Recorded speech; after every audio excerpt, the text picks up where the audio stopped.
Hey everybody, welcome to the show. Coming up this week, a woman is suing Disney because they claim they stole her life story for the movie Frozen.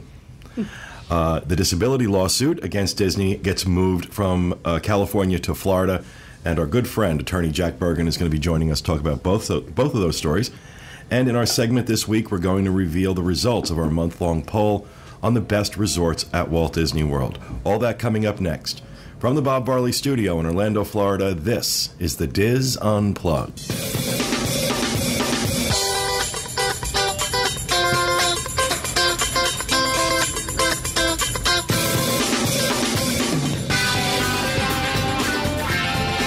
This is the Diz Unplugged, episode 744 for the week of September 30th, 2014. The Diz Unplugged is brought to you by Dreams Unlimited Travel, experts at helping you plan the perfect Disney vacation. Visit them on the web at www.dreamsunlimitedtravel.com. Hey, everybody, and welcome to the show. It is great to be back after a month in Europe, and couldn't be happier to be back. I'm very jet-lagged, though, so I make no promises about how the next hour is going to play out. We are coming to you live from Orlando, Florida, the Bob Varley Studio.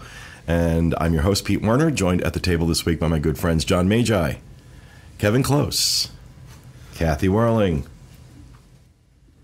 Oh my God, Jenny Lynn. I know. I just drew a complete blank. Jenny Lynn Knopf. Hi, everyone. I told you I make no promises for how this hour is going to go. I am so out of it right now. Back in the production nook, our producer, Dustin West, along with associate producers Craig Williams and Sean Thompson. And most of us have been traveling. Craig and Sean were out in California for the last week. And, of course, John, Kevin, Dustin, and I were in Europe for like 7.5 months. But had a great trip.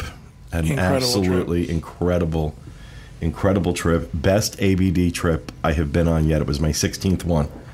And that's because of Mr. Close over there doing an amazing job setting up that itinerary. Thank you. And we're going to do a whole show on it in a couple weeks, but had a great time. A little challenging getting back because I was flying Air France, and their pilots are on strike, so 50% of their flights were canceled, including mine. And they moved us over to British Airways, and once we got on the plane to Orlando, it was fine, other than the fact that our bags arrived a day later than we did. But getting on that plane in Gatwick was, I've never moved so fast in an airport in my life. We were delayed getting out of Venice, and we had like 35 minutes to make our connection. Wow. And if you've ever been through Gatwick, I had no idea Gatwick was this big.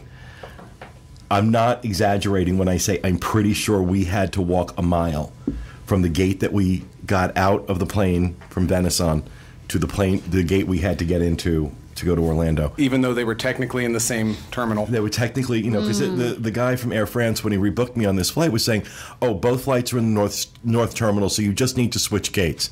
Okay, you didn't tell me that I was going to have to, hire a Sherpa to get me to that gate. And that I was going to have to go through security again, even though I never left a secure area of the airport. Wow.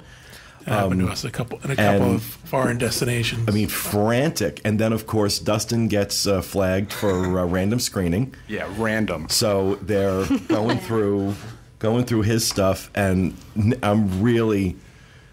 I was saying some really choice things walking through Gatwick Airport. I can't repeat them on the show. Did we fly into Gatwick on one trip? On a London-Paris trip. And we parked at Gatwick. By the time we got our luggage and got to the where we were supposed to meet the people who were picking us up, we caught them leaving. And we said, where are you going? They said, well, we didn't think you showed up. It took you forever. That's because he doesn't have a handicap parking sticker. I mean, we parked. I wasn't sure we were even still in London or in England. When we got there, what was really weird was there was nobody where we got off the plane for a very long time. It was like the Langoliers had been there. It was like everybody was gone. I kept thinking that. It was like the Langoliers, yeah. Langoliers. Wasn't it the weirdest thing? And for the longest time, we didn't see anybody. Gatwick you just is walked a weird down this airport. white wall. It was very, Hal, the pod doors are open. Yeah, exactly. And we just walked through this white hallway. Well, right, and every time you turned a corner, there was another 3.5 mile long white hallway. And that's when I started screaming at the top of my lungs, how bleeping long does it take to get to a bleeping gate in this bleeping airport. There was also Get Out of My Bleeping Way. Yeah, that was a few of those. The litany of hits, huh? Yeah. Well, I had the cane with me too, so I was ready to start clearing people out of my way. Because what is it brain damage upon entering the airport for people? They just kind of walk around in a daze.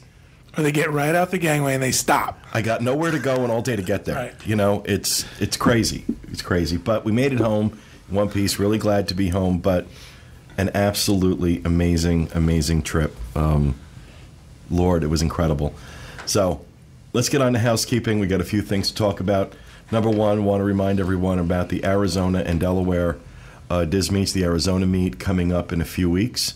The Delaware Diz Meet happening the first weekend in November.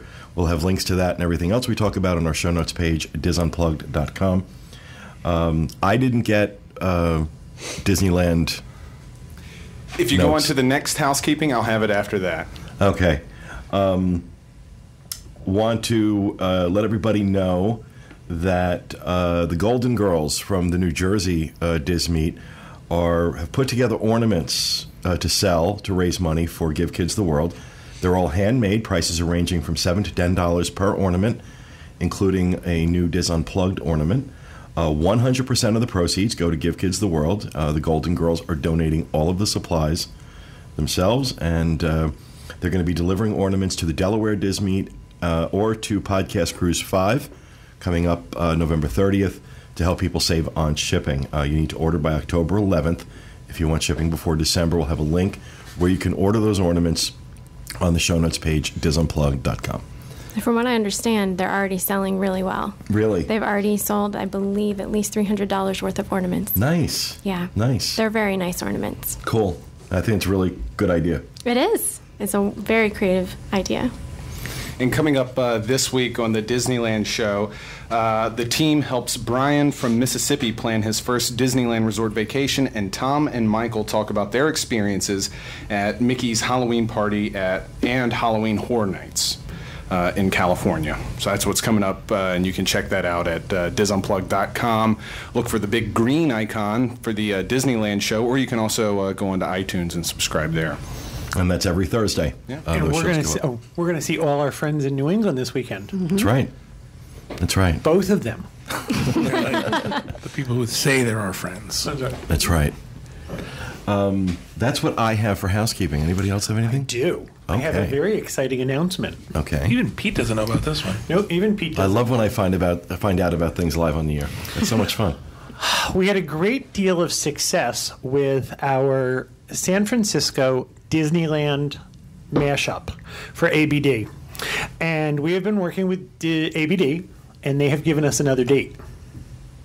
Now, Whoa. What are you saying? Second date? a second date. Are you kidding? Nope. They were willing to do it for us again. Wow. Combine San Francisco Weekend Adventures by Disney trip and Disneyland Backstage That Magic includes the trip to Napa, the guided tour of the Disney Family Museum, and the private tour of Lucasfilms. And then we move on to Disneyland for a regular ABD. Now, the first one coincided with the 60th anniversary. Right. There's only one of those. This one is August 1st through the 9th, and it is available. I have 30 to 35 spots available. The cost is $52.95 per person based on double occupancy. Children are $5,029, and if you're a single person looking to travel with us, it's $74.19. We have not contracted for this date yet. If you're interested and you're hearing the show, I need you to send me an email. However, I only need you to send me an email because I've already given you the details of it, August 1st through the 9th. I've given you the pricing. If you're interested, all we have to do is I have to wait for John to build this in our system and sign the contract with ABD. So I really kind of need to let you know if you're emailing me, it's because you're looking for a spot. We're going to do the same thing we're doing over again. This is an amazing trip. One of the things I can tell you is that their ABD is really good. They set up internal air from San Francisco to Los Angeles for our first group that's traveling in July. They told me that the air was going to be $100 to $150 per person, and that's a one-way trip. San Francisco to Los Angeles, and we're all traveling together. Excuse me. I know, it's cool, right? You guys already booked, and you don't even know it. Your airfare's already booked. So July, if you want to take this trip, again, the big deal is that the big difference is that we're not going to be in Disneyland for an anniversary. The first trip is on an anniversary. This trip is opened up to us, and I have a feeling it's going to sell pretty quickly. So if you would like to be booked, $5,295 per person, per adult, based on double occupancy, and then $100 to $150 for internal air. That price does not include the internal air. On the July trip, that air worked out to be $135.10 per person for that one-way travel. ABD will handle all the luggage at the airports and whisk you off to the hotel. I'm so excited in about Hollywood. that trip. So if you want to go, I'm not going to hold spots. If you want to go, once we get this set up, I'm going to send you an email, and you're going to have to make your deposit. I need to know this as soon as we can, because ABD is asking us to make a decision. This is another opportunity. So it's Kevin at dreamsunlimitedtravel.com is the email address. And I talked over you. Do that again. I'm sorry. Kevin at dreamsunlimitedtravel.com is the email address. And I would just let them know, too, what the deposit's going to be. The deposit will be $300 per person, and your final payment will be due 90 days before departure. So July, June, May 1st, give or take a day. If you want to go, this is your opportunity. ABD doesn't do these trips for other people. This is a way to combine the two of them. Yeah. Very excited. I was very excited to get the email yesterday. Now, Are you guys going to do both? Probably. Probably. We haven't really, it's kind of far out to really, you're going to do both too? Oh, hell yeah. Oh my God. Okay, so Kevin and John and Pete and Dustin are going. So there you go. It's an opportunity to catch up and see this. I have about 300 people who I will eventually contact. But if you're hearing it for the first time, this is your opportunity. And as always, we plus these trips. We do special things for these trips. Kevin always comes up with a cool gift for people. And well, Kevin outdid himself on this Italy trip, because this Italy trip was not the regular Viva Italia. Kevin completely customized this trip for us. We deconstructed everything and put it back together our way. Exactly. And I got to tell you, best ABD I've ever been on. I know I'm basically tooting my own company's horn here with that, but he did just an absolutely ridiculously good job. I changed everything about the trip. We say a different hotel in every city that average ABD. Kevin handpicked everything. He handpicked everything. Took out all the stuff he knew he didn't want to do. That's right. And added stuff. Added stuff. People did want to do. So I can't tell you what's going to happen to these trips. There's a dozen trips between now and then, but eventually we will start working on those. We usually do something special for our guests in Disneyland. Mm-hmm. So if you're interested, I would hurry, only because it's going to sell out again. And I have to say that for as much of an issue as I've had lately with ABD's management on the back end in terms of the changes that have happened over the last year, it is not evident at all on the ground. We had the best guides. In fact, for me, Dusty Atha, who was our guide, I'd had him as a guide in the Mediterranean when I did the ABD add-on for the Med Cruise a few years back. Best guide Adventures by Disney has. I think he's the best one. Incredible. After he got home, he was done. And he found out that my flights had been canceled, and he was on the phone with ABD trying to make sure everything was coordinated. We'd had a couple of people on our trip who their flights were canceled, and they had booked through a third party, as opposed to I didn't book through ABD either. Right. For my air. And they both worked tirelessly with the third party to get the flights changed for people. So on the ground, ABD does wonderfully. And it's my understanding that these two trips are very sought after. The guides are looking forward to these two trips because they are so Dusty already put in for a request to be our guide. That would be so cool. Yep. So I just want you to know that these trips don't exist outside of Dreams Unlimited Travel and the Diz. This is where you will find them. So I am done touting this. I was very excited to come here today with another date. This opens it up to a whole new group of people. I'm excited. I'm excited to do it again. I haven't checked my email, but I imagine there's stuff already in there. So. All right, great. Thank you, Kevin. Anything else for housekeeping? All right, then let's kick it over to Johnny with the news. All right. Our first news story. Chicago firm may debut new restaurant in Disney area. A Chicago restaurant group planning its entry into the Orlando market may have its sights set on the Walt Disney World Resort area. Gibson's Restaurant Group, which is quietly setting the stage to open a new Orlando area restaurant in March, reportedly could be going into Disney Springs, the revamp of downtown Disney, according to the Orlando Business Journal. The group's best-known restaurant is Gibson's Bar and Steakhouse, a popular high-end eatery that has 3 Illinois locations. A representative from Gibson's couldn't be reached for comment, while a Disney spokesman said the company had, quote, nothing to announce. The Orlando Business Journal goes on to speculate that if the restaurant is to open in March, construction has to begin soon, but most likely it will be part of the landings area at the new Disney Springs, since that will be the first new area to open. I think this would be an excellent addition to downtown Disney. Are you familiar with the restaurant? I'm not familiar at all, but I think one of the things that would be a boon to that area would be a high-end steakhouse. Mm-hmm. I agree.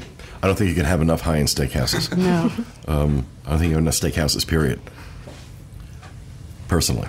I also think high-end restaurants fit in that area really well. Yeah. And there's not a lot of them so far. I don't know if they consider Wolfgang Puck high-end, but I don't.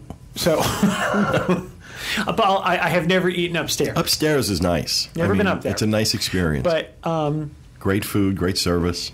Is Portobello, that's considered high-end, isn't it? What about I think they probably Fulton's? do. What about Fulton's? I've never eaten at Fulton's, but Fulton's has high-end prices, but I wouldn't consider I it wouldn't high-end. consider it a high-end experience, no.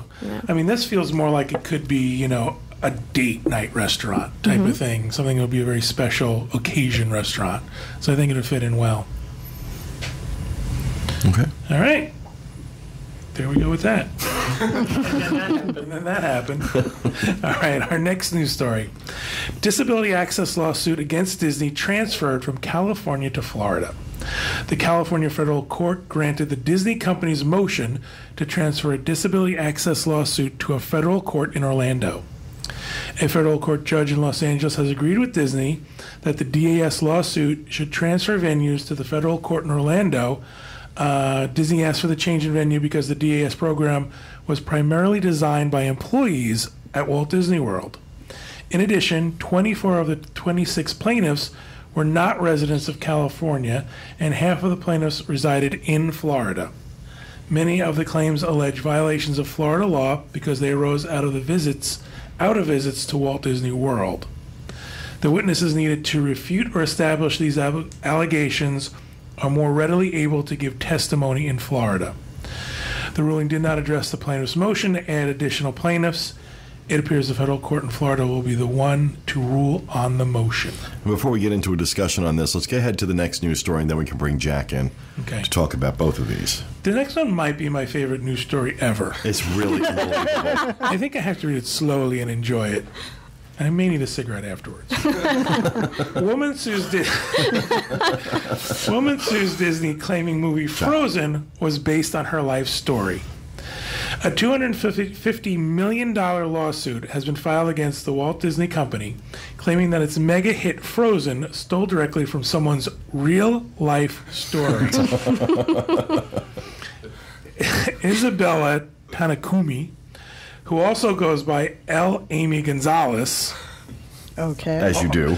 As it happens. Has filed a lawsuit claiming that Disney's animated film about Princess Anna, her magical sister Elsa, and their talking snowman Olaf took elements from her 2010 autobiography, I'm a Freaking Lunatic.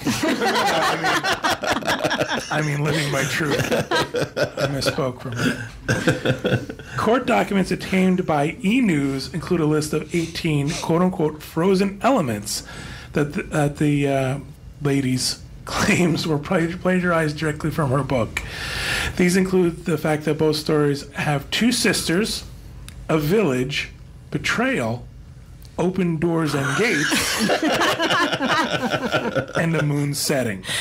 Because all of these things are unique to her life alone. No one else has ever had open doors or a moon. In a village. In a village. The documents also note that the author not only seeks damages to the tune of the $250 million, but also that Disney, quote, cease and desist from any and all sales, distribution, and marketing of Frozen in any media format. Because that's going to happen. Right. Talk about pissing into the wind. Does this lady have the ability to freeze things? What are you going to say? Or a talking reindeer? There's a whole bunch of other silliness in here, but Disney, of course, is saying that the animated blockbuster is loosely based on the Hans Christian Andersen fairy tale, The Snow Queen. I'm filing my lawsuit against Disney next week. What story is based on your I life? have Beauty two and the sisters. Beast. Well, I have two sisters. I've been betrayed. I've been through open doors. And I I've think seen it the should be moon a set. class action suit. So Yes, yeah, I mean, yes. Actually, Clearly. I can open this door for you. yeah, I have an open gate in my backyard right now. I know that they took from that. from Frozen. Yeah. Frozen took from that. Yeah, they I'm did. suing. But I thought the comment from Disney spokesperson was pretty funny. The email response to E! News was, "This is beyond ridiculous. She needs to let it go." I'm really surprised no one at the table made that comment. But as I mentioned earlier, our good friend, attorney Jack Burgin, is joining us via Skype right now to talk about this. And I understand, Jack, you feel pretty passionately about at least one of these stories. Well, I feel passionately about both. Like I told Dustin, I think yesterday when we were talking, I'm almost rooting for if it means Maelstrom doesn't have to go away. Oh, okay. So you're upset about Maelstrom? It's kind of like removing Figment. Oh, now you're getting personal. No, it's this lawsuit is she filed it by herself. She doesn't have an attorney, at least at the time she filed the lawsuit. I've seen references in news media now she has an attorney, but there's all sorts of problems with this. I mean, copyright law for the Frozen lawsuit just doesn't really give her much of a leg to stand on. Your discussion shows it. You can't copyright ideas or plot themes, and you know the fact that there are two sisters in a book is so common you can't copyright it. That they have a falling out, that one injures another, none of that is subject to being copyrighted. What about the open doors, though, Jack? Well, It's very specific. But Jack, actually, my first thought in reading this was that, assuming this woman is not certifiably insane, she might be very smart in that she's getting a lot of attention for this lawsuit, which is probably going to translate into book sales. So I was also going to mention too, and I didn't because I didn't want to give her any more publicity. She's apparently working on another book, and that's mentioned. And I thought I don't even want to read It's that. about her sister, the mermaid. No, her brother, the car. One of the more entertaining things, as a matter of fact, is if you go on Amazon, her book is selling on Kindle, the Kindle edition, for $2.51. And before she filed the lawsuit, she had one review by somebody from her home state who had the same last name as she does. And, read that what you want. But after the lawsuit was filed, she's received nothing but negative publicity. Oh, okay. And so if, in fact, I agree with you, she filed it for the publicity, it seems almost certain. But I think it's kind of backfiring on her. And I know marketers say there's no such thing as bad publicity. That's not true. But, the comments are not kind at all. And if you know Amazon, and there's a whole groupie section of the internet that likes to go online and comment on Amazon sale things for sale on Amazon. So you can have a pair of underwear for sale for $10,000, and it's put up there solely so people can make all sorts of absurd comments. And so that's what's happened here. The people are just merciless to her in their comments. Well, you got to put yourself out there like this with something like this. This is what's going to happen. I was just going to say, I kind of want to be merciless, too. Yeah, and so, her biggest problem legally is she doesn't say in the complaint or anywhere else how Disney got access to her book. In a copyright lawsuit, you've got to show somebody copied. The fact that somebody composed something word for word identical is not enough. Now, if something's widely publicized, Stephen King's The Stand or something like that, for instance, there's kind of an inference that you had access. But she's got to show somehow that Disney even had access to her book. And for a publication that sells for $2.51 on Amazon, that's not going to be easy to do. Yeah. I just had a thought. This isn't the first time this has happened to Disney, right? Wasn't there something similar that happened with the Nemo story? Where they were accused of copying some kind of Japanese tale about the fish. I think virtually every successful Disney animated film that's come out has come under some kind of copyright attack by somebody saying they stole the idea from me. And I've heard, stories about, Japanese stories being copied and other stories being copied. Well, this isn't even the first one for Frozen. Remember that whole animated short about somebody did an independent animated short about a snowman, and so this is not even the first one about Frozen. And it's it's now the third biggest selling movie box office film in history, and when you're making that kind of money, you're a target. You're an instant target, and people want a piece of that. Jack, I have a question. Do you think Disney will even bother fighting this, or is this one of those things they'll just let it fall by the wayside? And I know you were going to go for it. We I were all decided waiting. not to. I pulled back. Will they just let it fall on its own and not respond to it, or do you think they're going to spend money to actually defend this? Oh, they'll actually spend money to defend it. They'll come out pretty hard. I mean, if they came out hard against the children that have autism and learning disabilities, they're going to come out even harder on this one. Mm-hmm. Their response will probably be to file a motion to dismiss or even to transfer the venue. It was filed in New Jersey. And, obviously Frozen is showed in New Jersey, and she did manage to sue the intellectual property subsidiary of Disney. So the court probably has personal jurisdiction. But there again, I checked the docket the other day. She has yet to even serve Disney with the lawsuit. She may never serve Disney, in which case they don't have to respond. She's gathered the publicity. I mean, I set up a Google alert for any time a Disney lawsuit is mentioned in the news media, and boy, this one has achieved a lot of publicity. Wow. So she may have achieved her goals, but if Disney served, they will respond. And more than likely file a motion to dismiss, because one fatal element is that she doesn't say how Disney learned of her book in the first place. Interesting.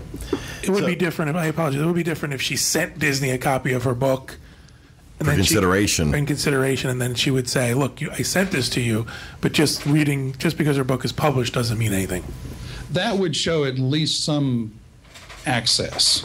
But there again, there are plenty of lawsuits where the fact that somebody sent a recording, for instance, to a record company doesn't mean that there was infringement. You still has to show, that the works are substantially similar in certain elements beyond the plot ideas, which is all she's alleging right now, that you took plot ideas. And I've got to say, when you look at the list of plagiarism summary that she's attached to the complaint, they're so general in nature that none of these could be copyrighted.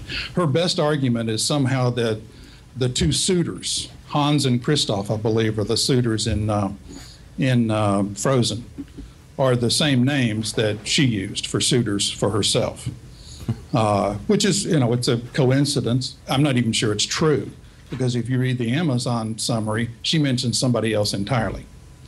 And so you'll look at the work as a whole, and if there is access, you would look at the work as a whole to see how similar the two are on non-basic plot ideas. And what about the disability access lawsuit being transferred? Is this something, obviously Disney wanted this. This is obviously something in their favor. What's your take on this? I think it's a good move on the court's part. There's a popular conception that courts in California favor the person suing. If you remember from the Segway lawsuit, Disney lost kind of a high visibility appeals in one case because the court took a really favorable view of what the ADA said there. And so I think in Disney's mind, they'd much rather be in a more favorable venue, Florida, than California. Florida courts have a reputation for being more conservative. Now, that having been said, Disney had very sound reasons for asking the case to be moved. I think that it shows that in fact it was the plaintiffs filing the lawsuit in California that probably was a bit of a stretch, because when you read the complaint, so many allegations concerned cast members who worked at Disney World. And so to really be able to depose them, many of whom are no longer employed by Disney. I mean, for all we know, Greg, Sean, or Dustin could be deposed. And so with people still sticking around in Florida, it just made a lot of sense to go ahead and move the case to Florida. So Disney had good reasons. Now, Jack, just refresh everybody on this case for those who may not have been following this story. Obviously, your blogs on this have been remarkably popular. Our most popular blogs of the year so far, actually, are the ones you've written on this issue. Just maybe fill everybody in on the backstory a little bit so they know. Well, of course, last October, I think Disney changed officially from the guest assistance card, which was popularly viewed by a lot of people as a front-of-the-line access card, and it was being abused by folks who would hire people with physical disabilities so that they wouldn't have to wait in line. So Disney decided to change their policies to create the disability access card, I think. I'm not sure exactly of the terms. And by doing that, people who have disabilities and can't wait in line are given a return time, kind of similar to FastPass Plus at Disney World.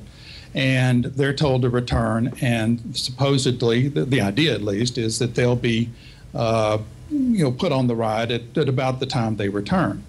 Well, the plaintiffs in this case are largely people who have emotional disabilities such as autism and things like that, who say their children cannot wait to get on the ride. And so they want something similar to guest assistance card that basically let them walk up to the ride and immediately get on with a minimum of wait.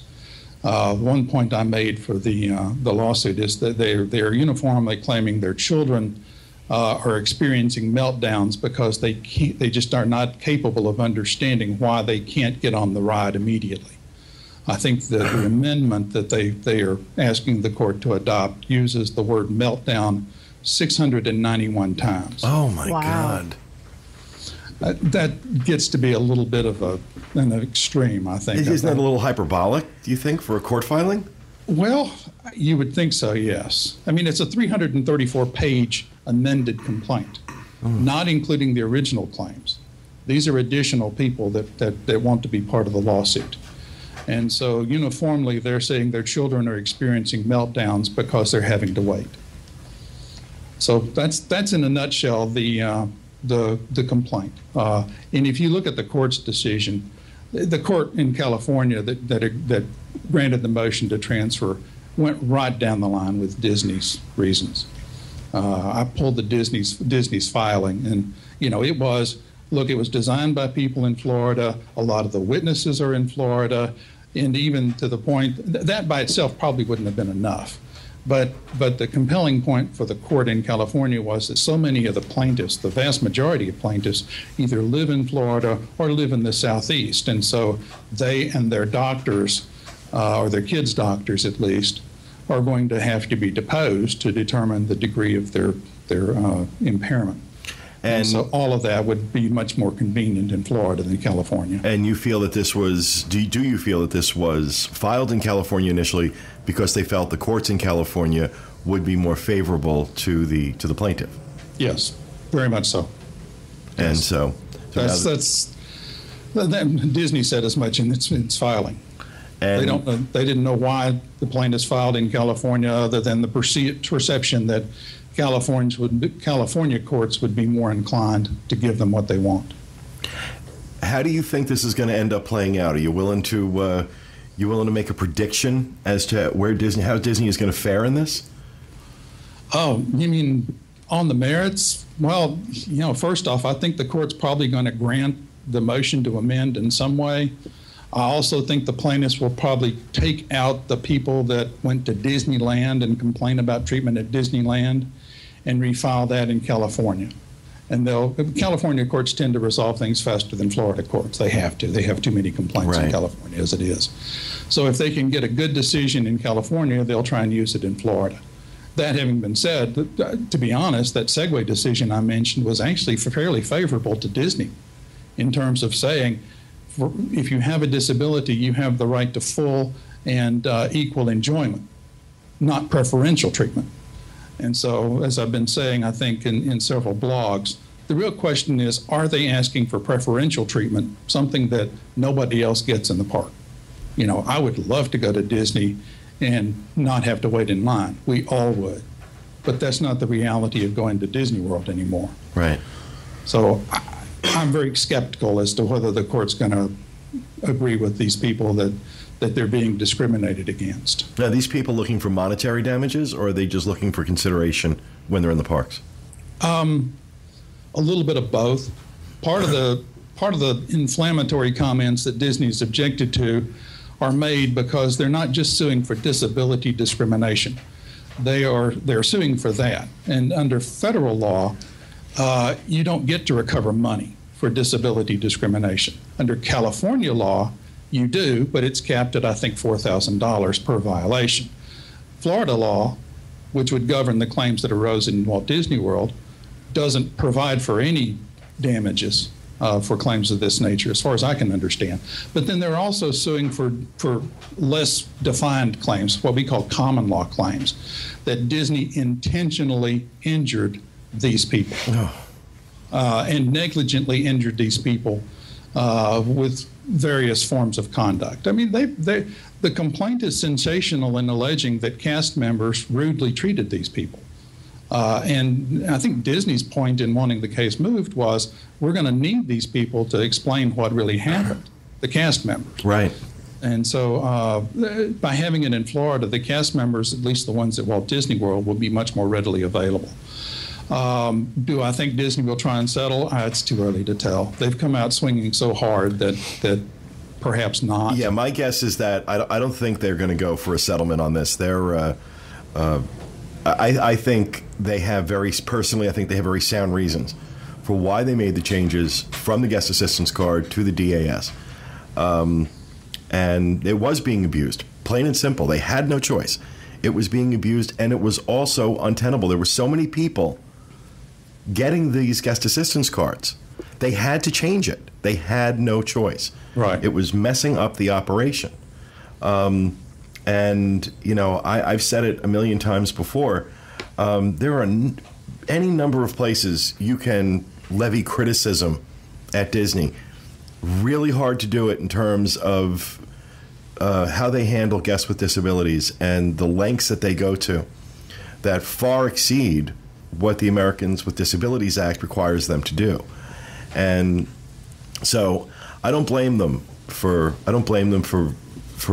going after this, coming at this hard. Obviously, they have to watch the perception that they're attacking children with disabilities, right, in the process. So there's the PR fact in this, but very interested to see how this plays out. And I have a question, Jack. Is it possible that out of this, the courts can influence Disney policy? That somewhere along the line they can legislate that Disney change their policy if it finds in favor of the plaintiffs?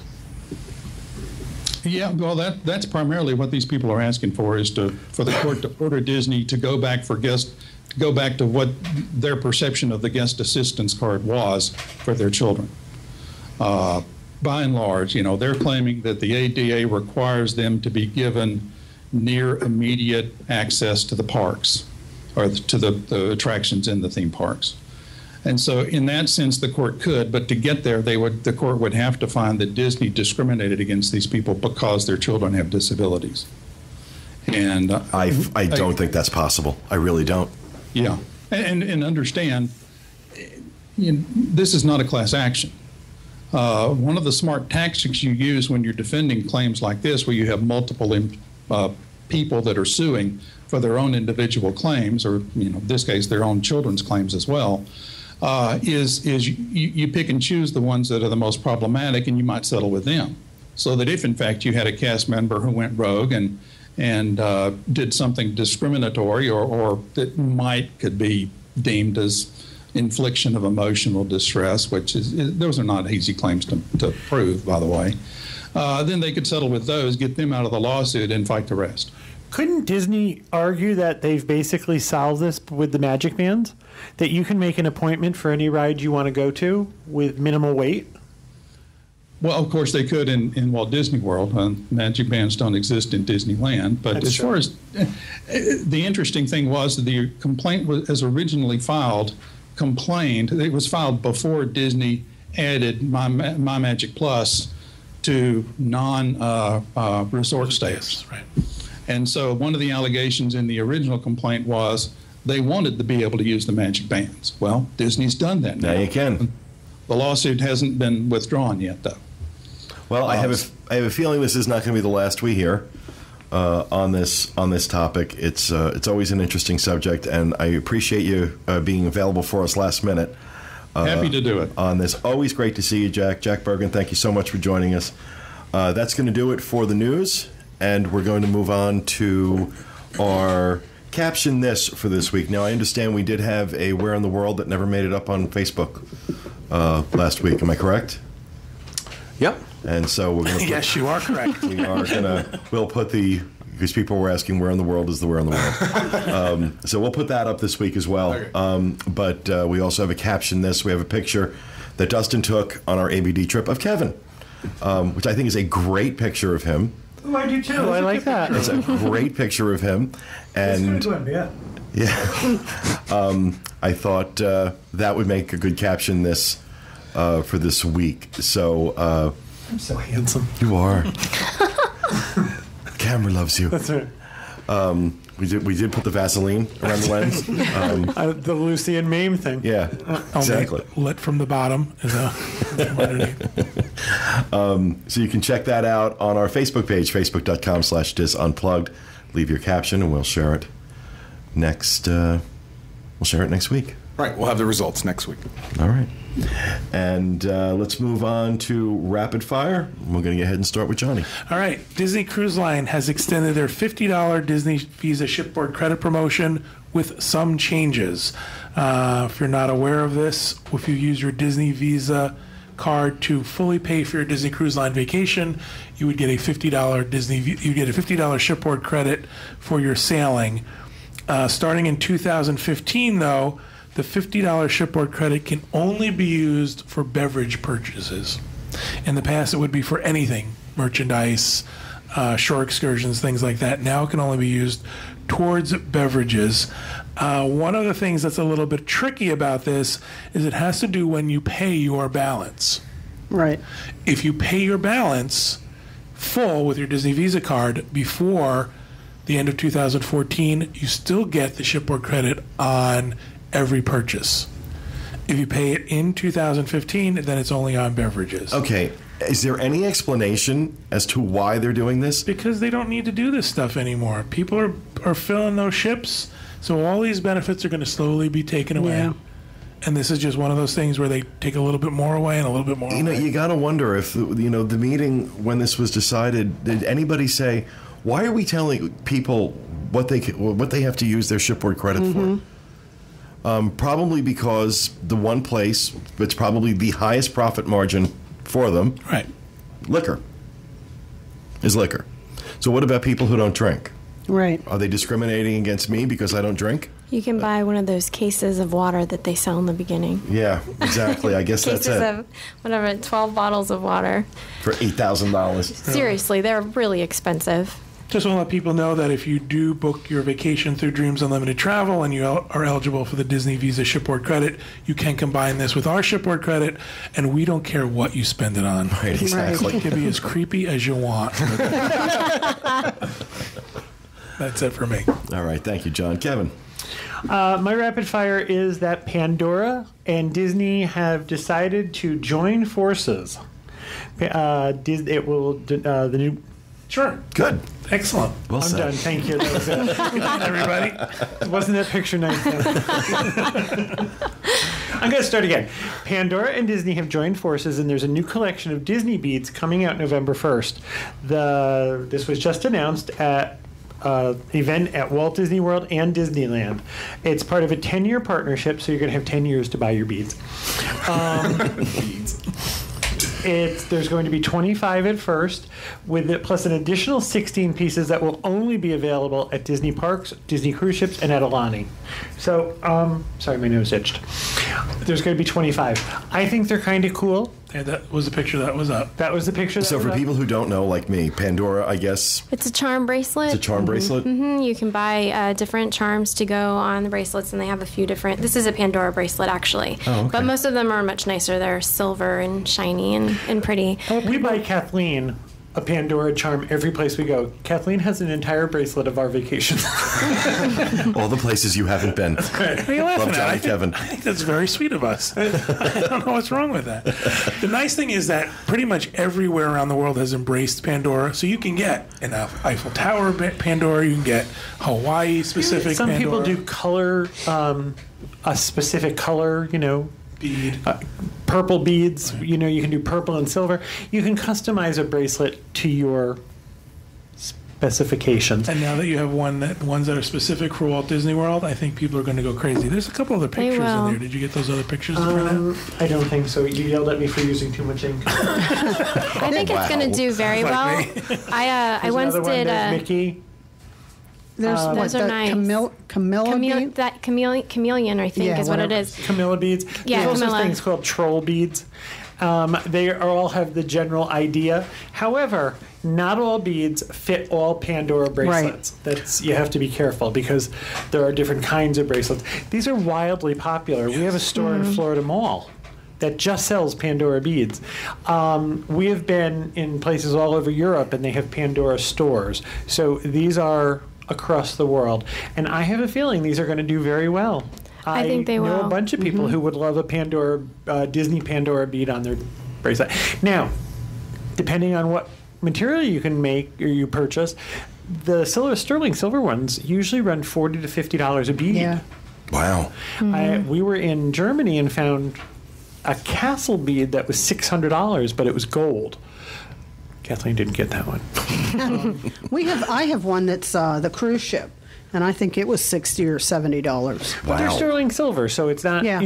Okay. it's not like they're made out of plastic. And most likely they'll be sold in the deluxe resorts on property. That's where they sold the. Is it Camilla? Are we saying this right? Yeah, I think That's where they sold the Camilla bracelets. I'm sure this on is going to property. knock Camilla right out of those resorts. Probably. Especially if they are licensed by Disney and things like that. But there are going to be 16 you can only buy at those specific locations. The other 25, I imagine, will be available other places. Okay. Thank you very much, Kevin. Kathy. Mine is they're changing the monorail schedule again. They're still working on it. They're doing some automation upgrades. So the new schedule that took place on the 27th is Epcot is open. The monorail runs from 8 a.m. to 11 p.m. or 1 hour after the Magic Kingdom closes, whichever time is earlier. The resort monorail now runs from 7 a.m. till 1 hour after the Magic Kingdom closes, and the express monorail now runs from 8:30 a.m. to 1 hour after the Magic Kingdom closes. So I'm trying to look. The express monorail, that's rather late. Seems to me it used to be like 7 o'clock. If you're trying to get to Magic Kingdom at 9 o'clock in the morning, taking the express monorail at 8:30, that's sort of late. But they're adjusting it. They're probably going to adjust it a time or two more before they're all done with this. So it's going to run better once it's all done. So we'll see. Cool. Thank you, Kathy. Miss Jenny Lynn Nupp. I have two. So the first one is that Cirque du Soleil has a new dining package available, and you can go to dinner before or after the show, and the restaurants that are associated with it are Wolfgang Puck Cafe, Planet Hollywood, and for whatever reason, Splitsville, as in the bowling alley. Okay. Interesting. The only time I've ever been to Splitsville was to eat. So It is the good fact that they have food. bowling is It is it's Beside kind of the a point. side item, I guess. I guess a lot of people feel that way. I mean, the food is good. I just wouldn't have thought of that as I'm going there as a destination eating thing, but I guess I'm in the minority. So you purchase a ticket for 6 p.m., and that includes your entree, a dessert, and a non-alcoholic beverage. There's 2 categories that you can buy for this package. Category 2 is $99 for adults, $89 for children. And Category 1 is $119 for adults and $109 for children being between the ages of 3 and 9. And the dates for this are starting today, September 30th, and running through November 1st, and then November 6th through November 22nd. All reservations need to be made before 4:30 p.m. or after 8 p.m. And you can do that online, or you can call this number, 407-939-7328. What do you think's going on September 2nd through the 5th? I have Who knows? no idea. But I have noticed there seems to be a lot of promotions and specials over the last year for Cirque du Soleil. I get the feeling that they're not filling their theater as well as they used to. Is it time for a new show in there? That might be the case. That's what I was wondering, if maybe just a lot of people have seen it at this point. It has been the same show for... As long as it's been there, Yeah. right? I think it's more than 10 years now. Yeah. And, I wonder if it's just not time for a new show. Actually, let's make that our poll question. Okay. For this week. We need a new poll question now that the resort one. We got an extraordinary response to the resort poll, and very interesting results that Dustin's going to have for you on that. And we also forgot to pick a winner for this week, so we'll do that and announce that next week as well. But that'll be our poll question for this week. Is it time for a new Cirque du Soleil show? I'm not a fan of Cirque du Soleil. I've never seen it. I've seen, what did we see in Las Vegas? Was it O? El Crapo. Well, you loved it. You loved it. You dragged me away from a winning blackjack table to go watch freaky French clowns drive massive bicycles. It was like an acid trip. I'm just not a fan of it. I'm just, I'm not saying it's bad. It's just not my taste. If you, I'm sorry to interrupt. If you can ever look it up on YouTube, or if you have the album, just look up Patton Oswalt's take on Cirque du Soleil. It is the funniest thing. It is funny. Ever. I've seen several Cirque du Soleil shows, and in my opinion, La Nuba is far and away the best. I think you should see this one. You really should. I actually went and saw O and thought, oh. That's why they called it O. You really should see this one. This one is the best out of all of them, and it's really worth seeing. I'm not just saying it's the best of the worst. It's really a good show. But if you've been running a show for 10 plus years, at some point, don't you have to change it? Well, also, when you start running specials, like if you have elbows, you can get 10% off. Yeah. It's like, it's time. All right, thank you. Well, I have the one more. Oh, okay. And it's now official. The Canadian Lumberjack show is coming to Epcot because Off Kilter is being replaced, and that is going to be starting October 5th. So, Kathy, are you happy about this? yay for Lumberjacks. No. Oof. But the Lumberjacks are going to be wearing... That's a bitter no, too. The Lumberjacks are going to be wearing kilts. That's a. I don't really want to talk about this. No. No, I've been accused of not liking change, but No, it's not true. so I don't know. Based on the number of people who went to see the last shows of Off Kilter, I still think there was a need for people to see that, entertainment. I'm not so sure there's going to be that many people that want to go see a Lumberjack show. People used to lay in... Don't remember when people laid down in front of Mr. Toad's Wild Ride? Oh, yeah, they were, yeah. They, chained themselves to fences and stuff like look, that. I don't particularly have a problem with them changing out these things. I was never, I don't consider myself an Off-Kilter fan. I didn't dislike them. I just, always thought it was cool. They had live music. But is this about money? Oh, I think that's what it's all about. Probably. It's not that these acts got stale or they thought they're going to give us something better. It was the bottom line said a Lumberjack show is much cheaper than... I remember hearing a few years ago from someone who works in entertainment at Disney what those musicians are paid. And it's good. Oh, I'm sure. It's very good. I was stunned. It's union, and there are certain levels they have to, certain rules they have to follow. And I'm not saying they're not worth every penny or more, but as soon as I heard this, that was the first thing that went through my mind. Is this about, because they're not musicians, they're replacing them with lumberjacks? This is not to cast a big bang. You don't have that much cut when you negotiate. Yeah. I mean, a contract is a contract, and every year they probably ask for a little more, and they probably get a little more. And then when you have 4 or 5 performances a day for 5 or 6 performers, that adds up really quick. Were there that many people there for the last? Disney's doing real well. They can afford it. Were there that many people there for the last show of Mo Rockin'? Oh, for that, probably not. That just makes a clump. I do have to give Disney credit, though. Come on, they're putting in a Lumberjack show. We might as well put in people like doing my lawns. You know, I mean, come on. What other menial labor can we have make a show out of? Let's see it before we judge it. It may end up being incredibly Silly entertaining. man. Let's judge it before I The fact that they hope there are chainsaws in the Lumberjack show, because nothing's more fun walking around World Showcase than chainsaws. Yeah. So we'll see. We'll see how it is, but very interested to see. Like I said, I know people were very upset about this, not nearly as upset as they are about Maelstrom.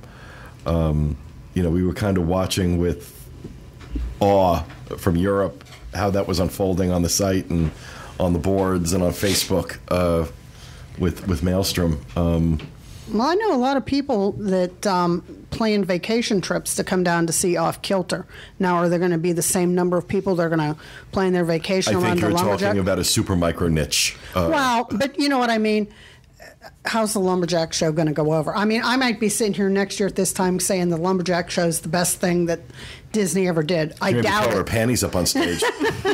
I just, and if this is going to start Show me in your log. What's that? I heard it. if it's going to start in another week, where are they going to put the Lumberjack show? I don't even know what a lumberjack show is, so I have nothing here other than I can tell you it's starting October 5th. At least it wouldn't be too hard for them to tear the thing down. They've got chainsaws and axes and stuff. Maybe that's part of the first show. Maybe they're going to put them really. in that Millennium Village tent. All right. Well, thank you, Jenny Lynn. Dustin. Okay, I got to get myself together. Sorry. I have some changes to Frozen merchandise locations at Disney's Hollywood Studios. And what's happening here is the Legends of Hollywood in the studios has been transformed into a Frozen store. And Wandering Oaken's trading post at Hollywood Studios has moved to the old AFI showcase, which was, at the end of the Backlot tour, which is obviously now closed. So it's just more and more locations, bigger space for more Frozen stuff. And I want to say thanks to Nikki Mancini, who gave me those rapid fires when I couldn't find anything else, because I said I had nothing and she had like 18 suggestions. I don't know where she gets them. But yeah, just more Frozen merchandise availability at Hollywood Studios for those who want to spend money. AFI showcase. Yeah. All right. Thank you, Dustin. Craig. Starting yesterday, the Disney's Behind the Magic of Our Steam Trains special tour. It's closed. It will be until November 7th. There's no reason why, but Because the train's down. okay, there you go. Well, there's the reason. There's the reason. Also, Cuisina's closed Because the train's down. because the train's down. No, because their food sucks. And Moroccan's gone. Moroccan's going. I'm never going back. Never stepping foot in Epcot again. End of my childhood. All my favorite things at Disney are changing. A Moroccan cover band. It's ruined my life. All right. Thank you, Craig. Sean. All right, the dates for the Osborne Family Spectacle of Dancing Lights have been announced. They're going to run from November 7th through January 4th, and they run from dusk until park closing. So I know last year there was some speculation that maybe last year would have been the last run of these lights, but thankfully they're back for this year. So until they make any decision with the Streets of America, I think we're good. However, with Backlot closing and It's potentially even Lights Motors Action, I think that this might be. This is the last year. Yeah. So enjoy them this year. It's a pretty good run. So it's a beautiful show. They're going to take the lights out and put it in a Frozen store. Well, even if they take down the Backlot and LMA, you would see like big scrims and stuff. It would be ugly. So I can't imagine they'd do it again. Yeah, they'd have to. So yeah, I think this is the last. That's my feeling, is that this is the last year for Osborne. At least for the full show. But I'm sure they'll come up with something else. Yeah. They draw too many people into that park every holiday season to see Osborne lights. I'm one of them. It's my favorite holiday thing there. It is. Mine too. It is. So, but I understand, they have to do something in that park. They're going to have to, we know they're getting rid of Backlot. We know they're getting rid of LMA, Lights, Motors, Action. It makes sense that New York Street or Streets of America, whatever, is going to go away as well. I wonder how many people are going to chain themselves to Lights, Motors, Action. I don't think we're going to have that problem. People that work there. I don't think we're going to have that problem. But, all right, that is going to do it for me for this week and for this episode of our show. We hope you enjoyed it. Stay tuned. Coming up next, Dustin is going to reveal the best resorts at Walt Disney World. It's great being back, everybody. We'll see you again next time with another edition of the Diz Unplugged. Thanks for being with us. And remember, stay out of the damn lakes. Bye.